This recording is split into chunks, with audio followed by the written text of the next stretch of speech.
Okay, good morning, everyone. My name's Sophie. I'll be discussing some of our recent work in our lab on simulating quantum dynamics on neutral atom arrays. And this is from the Lukin, Greiner, and Vuletich collaboration. Okay, hold on. Okay, so quantum simulators really provide a nice opportunity to, in my view, experimentally probe quantum phenomena and hopefully discover new physics in synthetic systems. And today I'll discuss two main ways of doing quantum simulation, one being analog systems, where you can do long continuous evolution on large systems using native dynamics, while on the other hand, there's kind of an emerging field of digital devices where it's becoming possible to do highly complex programmable simulations as well as algorithms. However, these often present relatively complex control and overheads.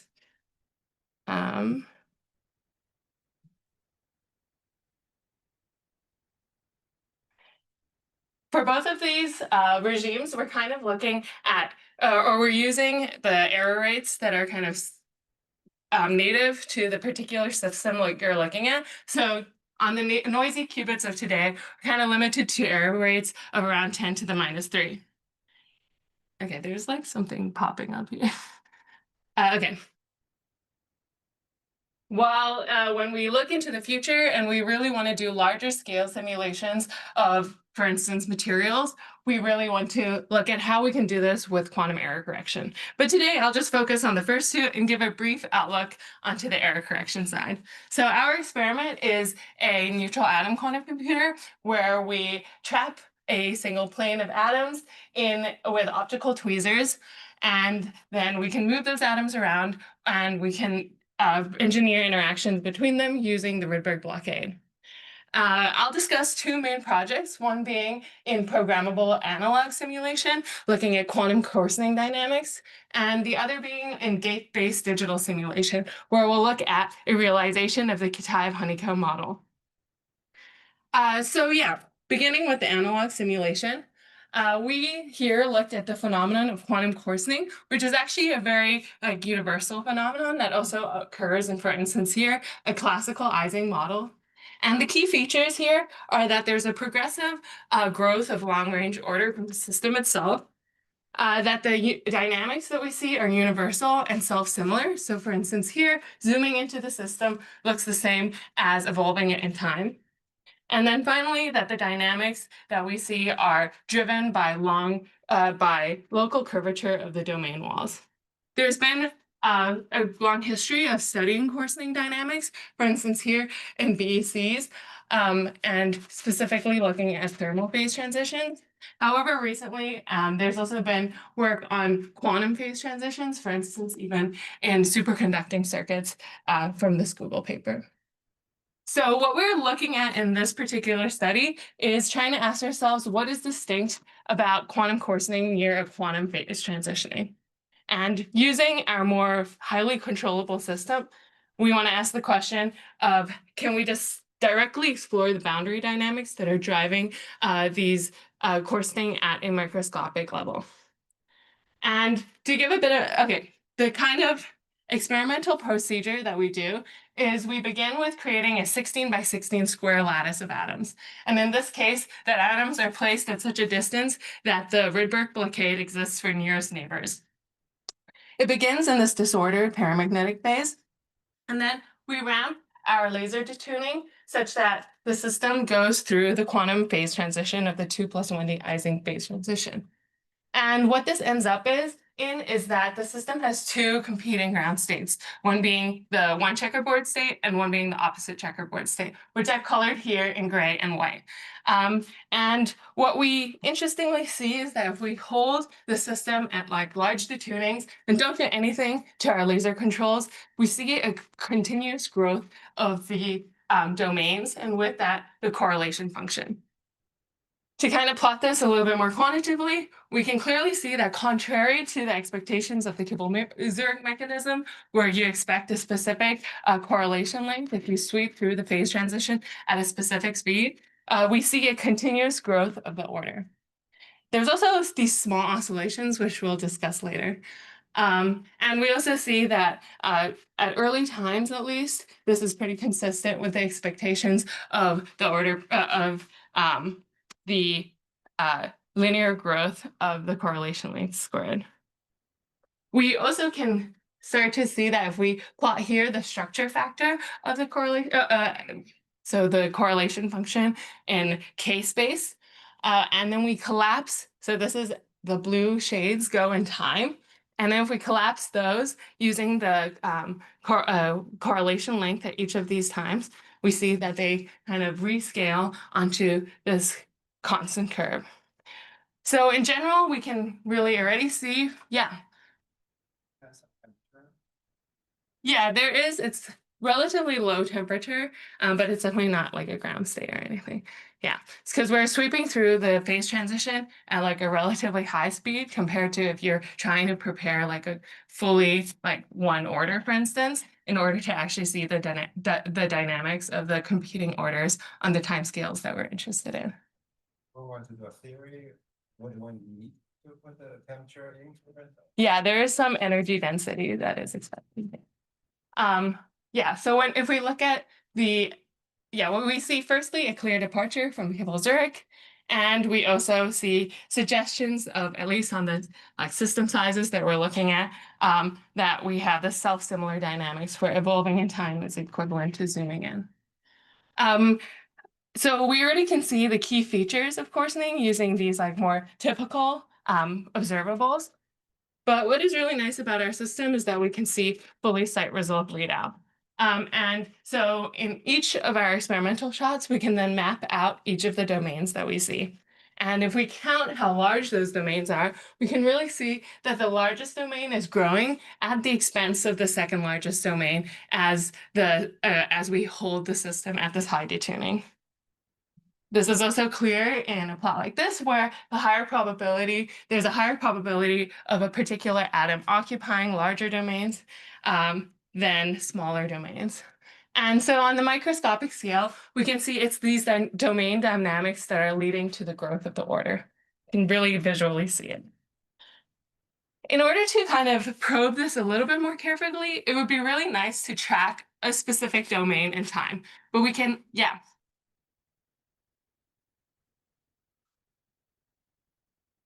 No, it's the extractive. Yeah, that's a really good question. So we don't know it's the same. So the previous plot is just like counting the general sizes. But what we're doing now here is actually creating a specific domain. It's not going to be the same domain in each shot because we, destroy the quantum information each time. But in this particular case, we add these local pinnings. So we add an additional laser that allows us to create a particular pattern of Stark shift on our atoms. And that creates, for instance, here a single shot of one antiferromagnetic order within the central domain and the opposite antiferromagnetic order on the outside of that domain. So you can then create this kind of domain to start with in each shot and watch how it evolves. So what we're doing here, so what we're doing here is, for instance, creating a zigzag boundary to really start to see what is driving the dynamics on the microscopic scale. Here I make 4 cuts. The blue and the red cuts are kind of in line with where this boundary has high local curvature, while the yellow and the green ones are where the boundary is aligned with the lattice geometry. And what we see is that for the highly curved boundaries, they quickly move into the center of the array, while those that are, locally straight kind of stay where they are. This is also clear if we inject the single domain, and we see that the central defect shrinks in favor of the dominant order on the outside of the domain. And we kind of see that also another feature is that the shrinking is much closer to the phase transition. In order to quantify this more, we can estimate the local curvature of, for instance, a circle, a 2D circle on a plane. And here, the change in area should then be constant by rearranging this simple equation. And indeed, we see that if we plot the radius squared at each time step we can see that it is linear in time. So there's a constant velocity of the domain wall that's entirely determined by the curvature locally. And then we also see that there is actually acceleration of the dynamics near the phase transition, and that it's consistent with this mu factor as you approach the phase transition. So that's one feature where we can really look at the clear microscopic dynamics. Another thing to look at is, or one thing we noticed, that as we really approached the phase transition, there was a completely different type of dynamics happening that was dominating our system. As you can see here, the circle doesn't just shrink away, but it actually flips entirely into the other order, and actually also comes back. And to simplify things a little bit, we got rid of whatever domains we were seeding and instead just seeded a particular order. And if you then let this go at various different points along the phase transition, both on the ordered side and the disordered side, there's a variety of different oscillations that you see. We were kind of a little wondering what these were, and to kind of understand them better, we looked at which energy states these oscillations were well described with in numerics, and we saw that compared to the ground state, these prepare states were really at a similar level of energy scale, and they're an order of magnitude different from the Z2 state, which are scarce. So that was not the conclusion. Instead, we also can take a hint from how the oscillations behave in the two different orders, so in the disordered and the ordered side. And what we see is that you can actually describe this pretty well with Landau mean field theory. And in particular, first we see the oscillations that are centered around zero order parameter that eventually, as you cross the phase transition, fall into this double well potential, and they oscillate in that in one of the wells. The frequency of the oscillations are also really well captured by simulations of the oscillation frequencies in the ground state energy gap. And also those oscillations we saw on top of the correlation lengths for the non-seeded orders are at similar frequencies as well. We also see that the damping is pretty challenging for classical methods to capture, especially as we go closer to the phase transition. There's also some expectation for what the ratio on either side of the phase transition would be, and you can kind of determine if you're beyond a mean field approach, depending on what this ratio is. So we're slightly there, but there would be better. It would be good to do further investigations on this. So to summarize this kind of part of the presentation, here we kind of showed examples of collective out of equilibrium dynamics on relatively large programmable lattices. And it gives us experimental access to computationally challenging regimes with really unexpected features in this case. And there's really been some interesting theory work that has come from this. For instance, symmetry rebreaking from Balducci, as well as simulations of the typical features we see in our system. There's also roughening dynamics and false vacuum decay that are really interesting extensions of this kind of work. However, you're of course limited to the native Hamiltonian, in this case, the Rydberg Hamiltonian. And in our case, the dynamics are also constrained by the Rydberg lifetime. So a natural question to ask would be, what other things can you do with these tweezers and your atoms and the tweezers that can allow you to do a larger variety of models? In our case, we decided to look at gate-based digital simulation. And here, the system is exactly the same. It's like the same physical apparatus. However, instead of having all of the atoms interact with each other under the Rydberg Hamiltonian, what we do is break the interactions up in digital pieces. So for instance, and each time we store the information in this long-lived hyperfine qubit, instead of having everything interact in the Rydberg manifold. So we break up atoms, we move them between our CZ gates, which also allows us to access some non-local connectivities. And the kind of models we're kind of interested in looking at in this project were fermionic models, which are really ubiquitous throughout chemistry and material science, but are generally quite difficult to tackle with classical methods. And Wasim, and Eugene have already discussed how this has a huge history and continuous, really exciting field in analog fermionic simulation, where experiments are really reaching very cold temperatures and very difficult to calculate regimes. However, the digital approach does offer some novel opportunities. It allows you to have higher programmability for new models, as well as observables, and potentially also do these simulations in a fault-tolerant manner. But of course, it's pretty challenging to do this in practice because it's difficult to encode fermionic statistics with bosonic qubits. The way we go about this is to look at the Kitaev model, where qubits are on the vertices of the honeycomb lattice. The model consists of 3 terms, each being one of the anisotropic interactions along different directions of the links in the honeycomb. There's conserved plaquettes in the model, for instance, in this 6-body operator, and we see that there's been a lot of interest in this model due to a really rich phase diagram that offers abelian and non-abelian phases.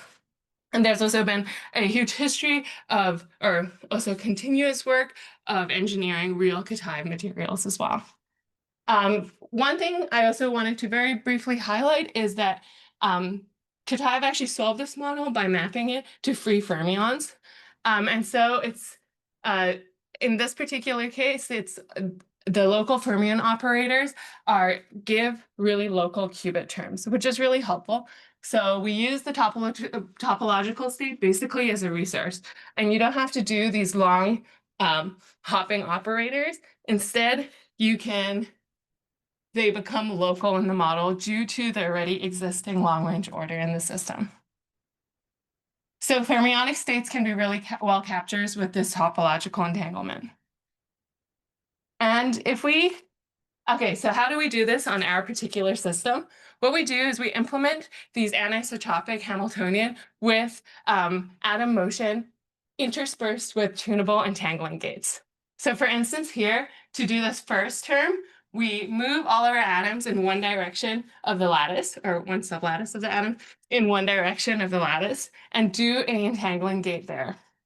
Here in particular, we're also trying to do this on a cylinder. So we move one row of the atoms all the way to the bottom in order to have this cylindrical geometry. Then to do the other terms, we move them across along the other length, and again, do these entangling terms. And so that's kind of by interspersing the 2 features of the experiment, you can create the Kitaev model in this Floquet fashion. Yeah. Yeah, so, oh, sorry, yeah. In between each time when you basically move, change the basis, do an interaction, move, change the basis, do an interaction. There, yeah. Yeah, we want to begin by initializing the topological state digitally. And this is done with feed forward. So in this case, we entangle ancilla qubits with the data qubits, so these blue ones here. And if we then read them out by dragging them really far away while maintaining coherence on the rest of the data qubits, we can project them into the stabilizer state. This makes each of the plaquettes either +1 or -1. And then reading out the ancilla qubits lets us know which ones we need to pair together using local single qubit rotations in order to create a state that is +1 across the entire array. So for instance, here's some experimental data of this initial state with the plaquettes having finite value as well as the lengths being close to 1, or the ZZ lengths being close to 1. Here's another video of how this works to give a better idea. Here are the ancilla qubits, and then we move them really far away. We take an image, we feed forward on the state, and then we perform XX, YY, and ZZ in order to do the Floquet evolution. And this allows us to move. So we've created this initial state where we only have non-zero JZ terms, basically. But we want to move into this more interesting non-abelian phase at the bottom. And this is done through an efficient depth 6 circuit of interdispersed XX, YY, and ZZ terms. So we look at the 2-point fermion correlations in order to see where we are in this phase diagram. And so we create two phases that are, or 2 points, which are both in phase A. And then finally create another point, which is in phase B. We can see that the buildup of the non-trivial correlations is well characterized by the numerics, but it is a good question to ask how to further characterize this phase, see if it's truly non-abelian. The way we do this is we learn the free fermion Hamiltonian from these correlations, and then we evaluate the Chern number from this Hamiltonian, and we see that there's a non-zero or odd Chern number when you're in phase B. Yeah. Shifting gears again into how we use actually the fermionic encoding on our qubits is the first thing you want to do is check that you actually have fermions. The mapping is such that the 72 qubits that we have on this honeycomb lattice map to 32 fermions on the square lattice.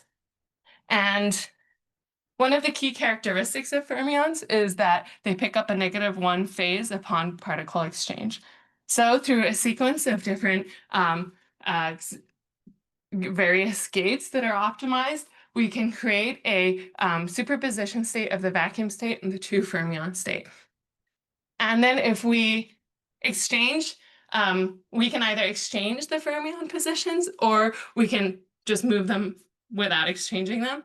And what we see then is that if we read out again, the exchange fermion state has picked up an additional phase, and so it's now the vacuum state, while the one where fermions weren't exchanged is still in the 2 fermion state, or is in the 2 fermion state. So that's one initial test that the fermions in the system are doing what we expect them to be doing. And we can also then extend this further in order to simulate the Fermi-Hubbard model. Here we, in our minds, split or also with canceling some of the operations down the middle of the lattice, we split the lattice into 2 halves. One we think of as spin up and one we think of as spin down. Then through a combination of long-range parallel entangling operations, where we pick up one of the lattices here, first doing the blockade, and then picking up the lattice and doing interactions between each of the sites, we can simulate the interactions between the spin up and spin down fermions in each site. We prepare, one example of what you can do with this is to prepare, for instance, a checkerboard magnetization, and then see that as you tune the the strength of the interaction step, there's the staggered magnetization decays much slower since there's few fermion interactions. Yeah, so to conclude here, there's really some interesting opportunities for complex models with non-local interactions as well. There's, for instance, this work by Nishad in our group, which shows that you can generally do efficient fermionic simulation with bosonic qubits, so we can really extend this. However, the achievable depths are, of course, limited by gate errors. Here we do up to 1,000 entangling gates in total, and we do a little bit of error detection, but of course, quantum error correction is necessary to be able to really scale this to the levels of 10 to the -10 error rates. Yeah, to conclude, we have developed various approaches to digital quantum simulation, and this long-range qubit connectivity is really a powerful resource for this. We've also recently used some of the fast calibration techniques we've developed to improve the fidelities of our system, hopefully being able to push us into being able to do more efficient simulations of fermions and apply these to chemistry and materials, as well as looking in a bit of a different vein at, for instance, toy models for quantum gravity. We are also pushing on the analog side by looking at analog HOQE experiments. Here we are kind of combining them with some of the digital techniques that we've developed. And then finally, we've also recently explored a few foundations of error-corrected simulations, whether that's the interplay between quantum logic and entropy removal, the low threshold operation, which is of course crucial, as well as teleportation for universality, as well as physical qubit reset. Yeah, so that's kind of what we're up to now. I'd really like to highlight the people in our group. Here's the experimental team, where Simon and Martine really spearheaded the hive simulations, as well as all of our wonderful theory collaborators. Thank you. Well, great talk. Really, really beautiful. Right here. And Yeah. it's they're running like when they be able to do it. That's the increase. Mhm. I guess I'm wondering like why do you have any intuition for like how you can prepare this with like a short like get I'm not super aware, but I guess in our case, if you wanted to do it over quite a large number of atoms at the same time, it was really efficient in our case to be able to do we not only do it using this this is the initial state, but we use both the mid circuit feed forward, but then we also use a transversal gate between the two sublattices in order to actually do the 6-body operator to prepare the initial state. But then yeah, the actual movement from the abelian to the non-abelian phase is just quite efficient using this this gate with depth 6-1. Yeah, I guess you have those. Maybe the intuition I have, at least, is that you have these long range, this topological order that helps you, since the ground state is already highly entangled. I think so, right? They're not so maybe I should talk more about that. Let's talk after. Yeah, we can discuss it. Yeah, no worries. Yeah, Andrew. Yeah. Yeah. Yeah. I have nothing.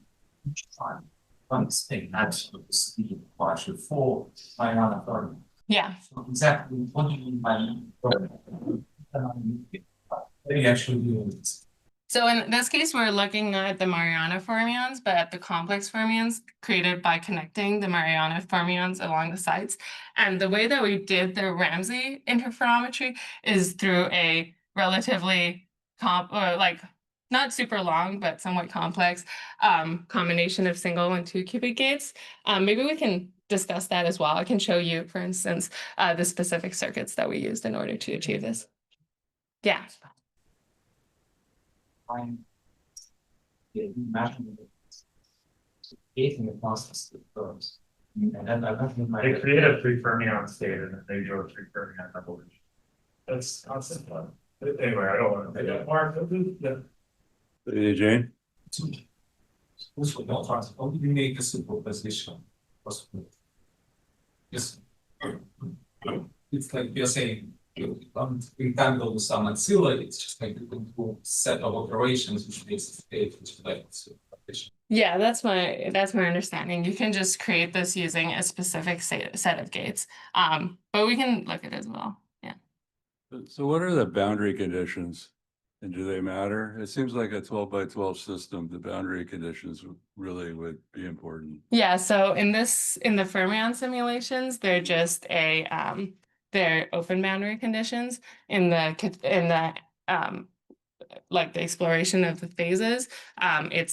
You create a cylinder, and then for the experiments in the analog one, it's open boundary conditions, of course, and those actually do matter for these coarsening dynamics. So we did see kind of limitations of how well for instance, the self-similar collapse happened, based on the fact that there was that the boundary conditions started to play a significant role. All right, thank you.